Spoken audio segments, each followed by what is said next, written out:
Hola. Hi. Wearing a Pacer shirt for the next prediction, but let's start off with the Colts.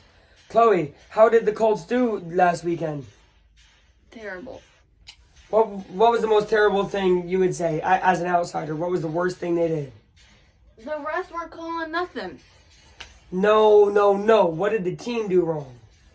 Team wasn't being a team, and they kept using more of their defense than. I don't know. Using more of their defense than their offense? Do you mean like the defense is on the field too much? Yeah. Right. Now, here's my thing.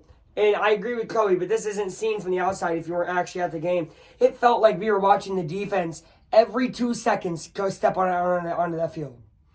The offense might not have turned the ball over a ton with Gardner Minshew, but he was not moving the ball down the field with his arm, which is okay. So there's two things the Colts need to figure out before playing the Panthers. Panthers are not that good of a team, but they are an NFL football team. So you can't go into there expecting an easy win. Oh, he's like, my time video's done. Okay. Yo, listen, lock in. Jonathan Taylor in the first half, if I read it up on everything correctly, I think he had about 70, 75 yards. He ended up only getting 20 more yards on like 3 more carries. He had like 1 catch out the backfield in the second half. He did nothing.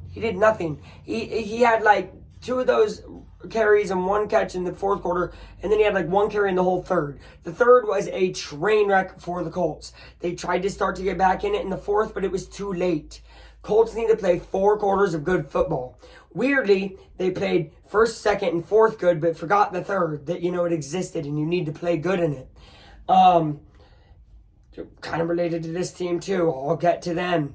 Over on the Panthers side of the ball, first win for Bryce Young, big energy guy. They won 15-12, very low scoring. I think if the Colts defense gets to Bryce Young early and the Colts offense just runs the ball, listen to me right now. Colts have 2 matchups coming up. Against the Panthers, D-line is not that great. They have one great guy, right?